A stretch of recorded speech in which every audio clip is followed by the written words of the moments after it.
आगे देखिए, अब इस शरीर का कोई भरोसा नहीं है। आप सब लोगों को अपने अपने व्रत संयम को और अपने मार्ग को सुरक्षित रख करके संयम के मार्ग पर चलना है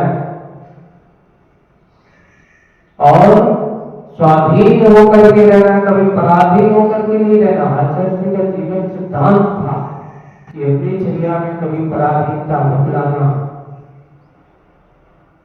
बन सके तो जितना हो अपने आप को स्वाधीन बनाना, क्योंकि साधु के जीवन पराधीनता आई, समझ लेना उसका धर्म ध्यान छूटा।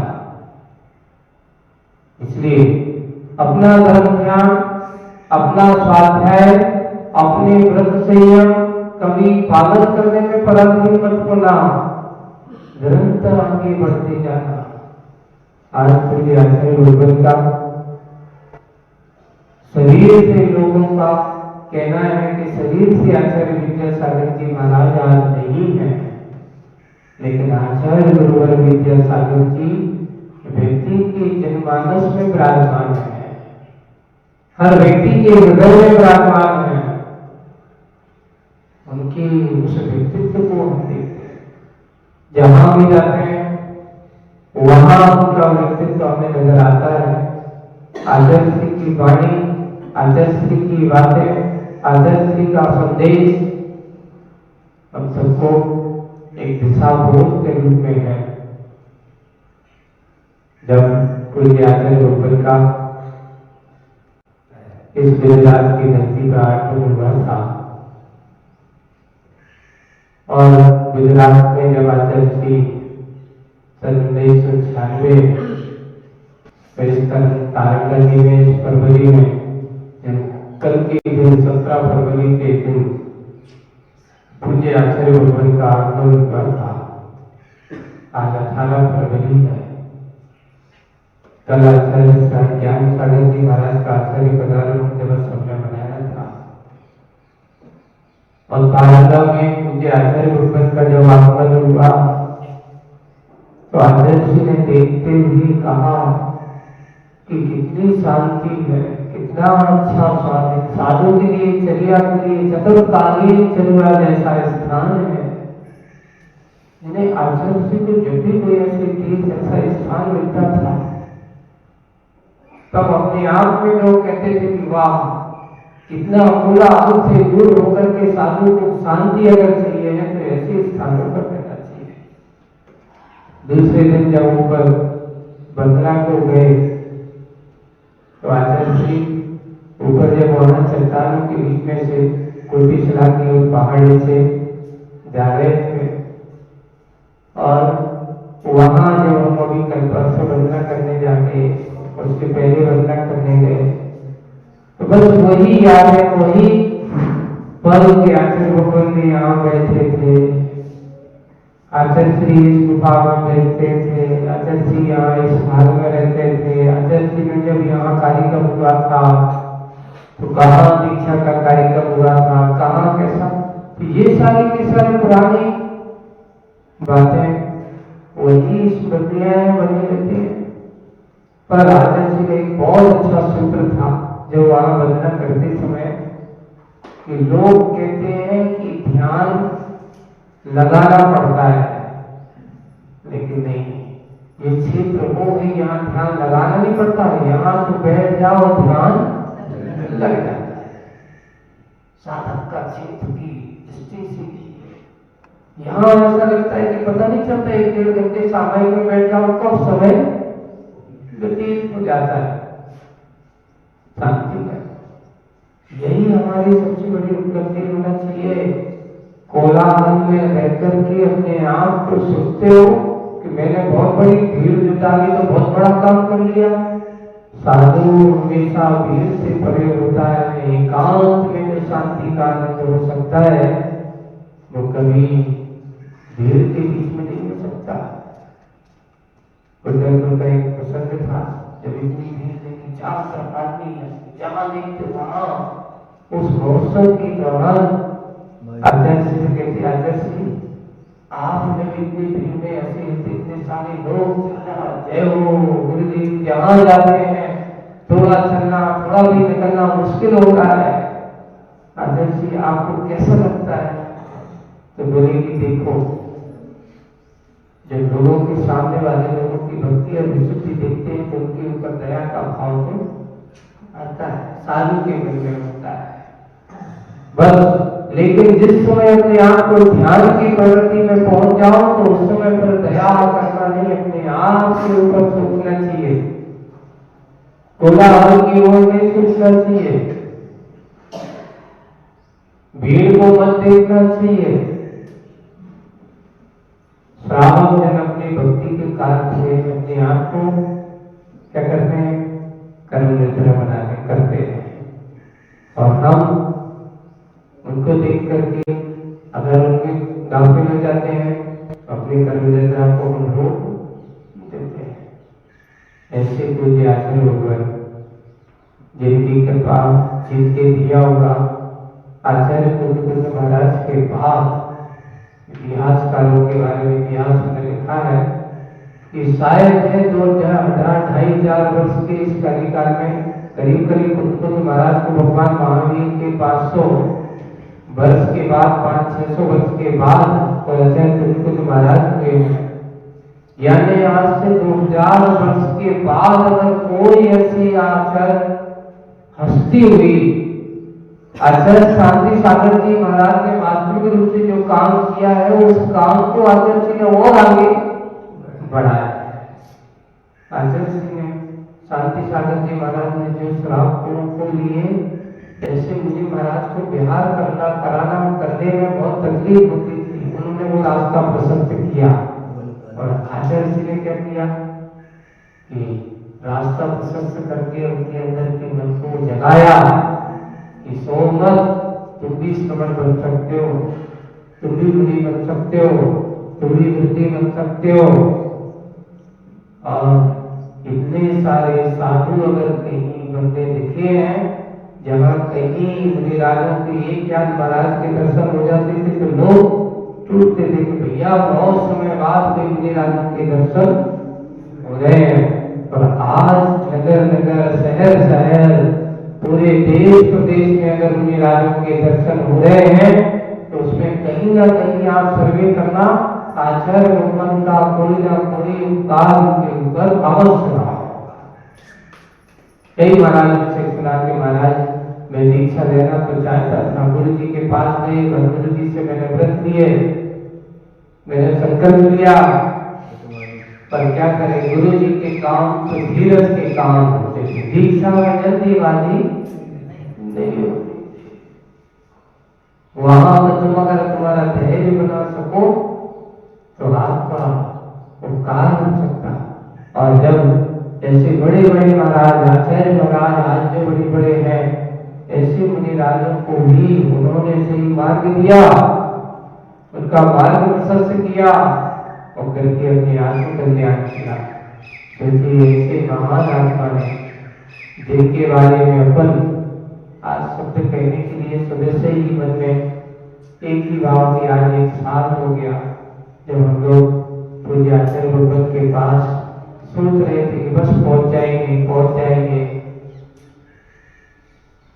जैसे ही पता चला, चलते चलते बीच बीच में अब गुरु जी का आदेश आ जाता, पूज्य योग सागर जी महाराज का निर्देश आया, तो जैसे ही बहुत तीव्र गति से चल रहे थे उस समय पूज्य आचार्य वर्तमान उस समय सागर जी महाराज है ना, उनके साथ मिलकर के जा रहे थे कि कैसे भी हो गुरु जी कहें या ना कहें पर अपन को ऐसे समय पर उपस्थित होना जरूरी है। उनको जैसे ही पता चलता है वहां से पूज्य योग सागर जी महाराज का निर्देश आया कि जो जहां है वहीं रहेगा। आचार्य महाराज ने कहा है कोई यहाँ पे आने की चेष्टा, मुझे किसी प्रकार का कोई विकल्प की जरूरत नहीं है। अब मुझे कोई शिष्यों से मिलने जुलने की अपेक्षा नहीं है, ये कोई संसारी आत्मा नहीं है कि भाई उनको बुला दो, उनको देख लें फिर मैं जाऊं, मोही बनकर के नहीं, निर्मोही बनकर के उनका जीवन व्यतीत हुआ। चाहे शिष्य हो चाहे कोई भी हो, जब महाराज वहां से पहुंचते हैं, क्योंकि उनको भी पता नहीं था कि कोई आ रहा है, और जैसे ही महाराज पहुंचते हैं तो आचार्य जी कहते कैसे आ गए, किसने कहा था? उन्होंने कोई जवाब नहीं दिया। अब तो आए क्या कर सकते हैं, लेकिन उन्हें कभी ये नहीं कहा कि उनको बुलाओ, ऐसा करो। क्यों? क्योंकि उनको अपने आप पर ऐसा भरोसा था कि मैं अपने आप में किसी से कोई अपेक्षा नहीं। आचार्य जी तो ये तक कहते थे मैं तो अंत समय ऐसा जाऊंगा बिल्कुल अकेला, किसी से कोई मुझे पता ही नहीं चलेगा।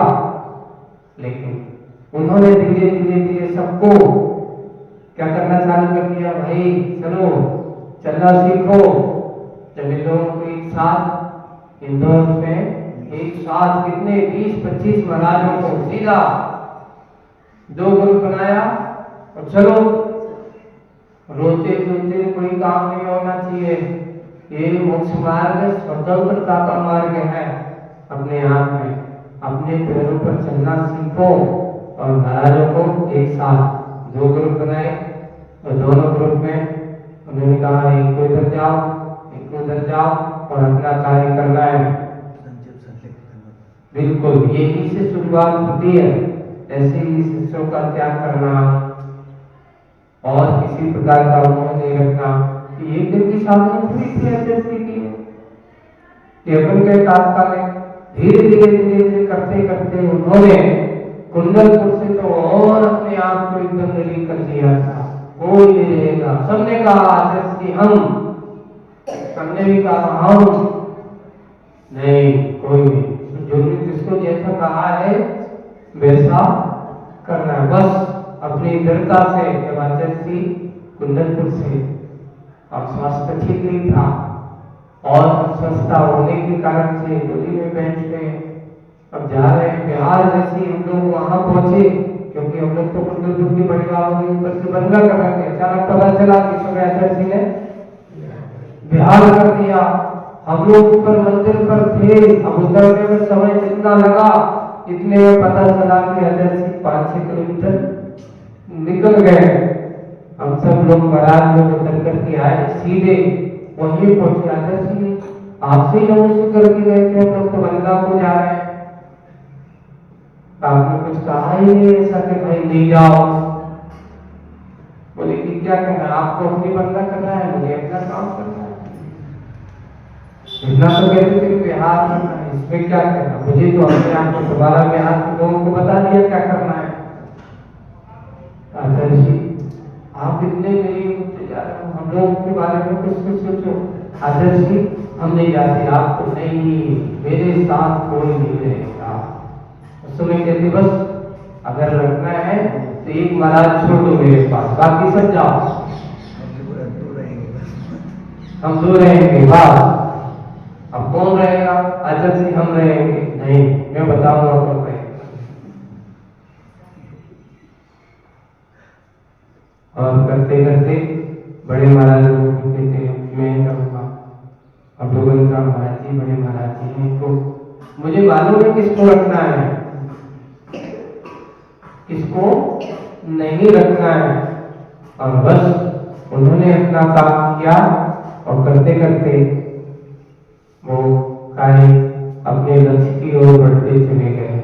शरीर पर हमेशा सजगता होने के बाद भी कभी पराधीनता, कभी अपने आप को उन्होंने धीरता का उपदेश नहीं दिया।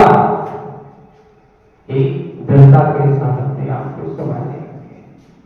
ऐसे पूज्य आचार्य बन के आज के समाज दिवस के पावन दिवस पर हम सब लोग जिनके उपकारों के ईश्वर में क्या अनेक भाव भी लग जाए, पूरा जीवन क्या संसार में जब तक ये रहेगा तब तक उनका उपकार कभी भुलाया नहीं जा सकता।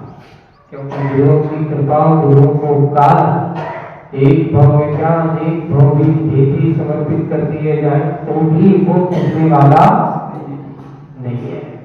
ऐसे पूज्य आचार्य है हम जैसे अनेक भव्यों को, अनेक आत्माओं को समीचीन मार्ग दिया, समीचीन राय दिया, कल्याण का मार्ग प्रशस्त किया और सुमन संस्कृति को लिए, जिन शासन के लिए जो काम किया है वो आज तक किसी ने नहीं किया। इतिहास की दृष्टि से देखते हैं तो इतिहास बताता है कि शायद ऐसा कोई आचार्य जिन्होंने ऐसे विनायकों के उद्धार के लिए इस प्रकार की समर संस्कृति को देने में जिनका योगदान रहा हो, और कोई नहीं है। अपने साथ कुछ लेकर के नहीं चले।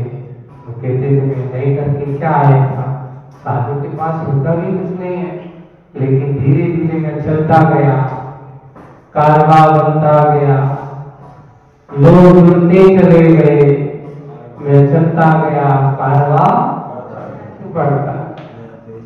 और यही बस चलने वाला अकेला चला गया, कारवा जहाँ था वहीं पर छोड़कर चले गए। यही है ज्ञानी का जीवन। वो कभी ये नहीं सोचता कि मेरा है, दुनिया का है, यहाँ का है, सब वहीं पर रहने वाला है। हम अपने आप को ऐसे ही उस ज्ञानी के मार्ग को, ऐसे ही महाराज के उस मार्ग पर दिया हुआ जो मार्ग है उसकी बताए हुए मार्ग पर चलते रहे और यही भावना करते हैं भगवान कि आपके जलाया हुआ दीप है, आपने दिया हुआ जो मार्ग है, मुझे भरोसा है क्योंकि आपके मुझे बताए हुए मार्ग पर चलने वाला कभी भटकेगा नहीं, मंजिल को पाएगा अवश्य। जैसे आपने मंजिल को पाया है, मैं भी अपनी मंजिल को पाऊंगा, मैं भी अपनी मंजिल तक अपने कदम बढ़ाऊंगा और अपने लक्ष्य तक पहुंचने का प्रयास सतत करता रहूंगा। ऐसे पूज्य आचार्य भगवान आपके चरणों में सतत बारंबार नमोस्तु करता हूँगा। आपके चरणों में यही मंगल भावना कि जैसे आपने अपने अंदर की उस विलीला को प्राप्त किया, जैसे आपने अपने आप की स्वतंत्र वृत्ति को प्राप्त करके अपने आप की आत्मता की स्वतंत्रता को प्राप्त किया, ऐसी ही वृत्ति को हम भी प्राप्त करें, अपने आप को प्राप्त करें। तो ये आचार्य गोविंद श्री विद्यासागर जी महाराज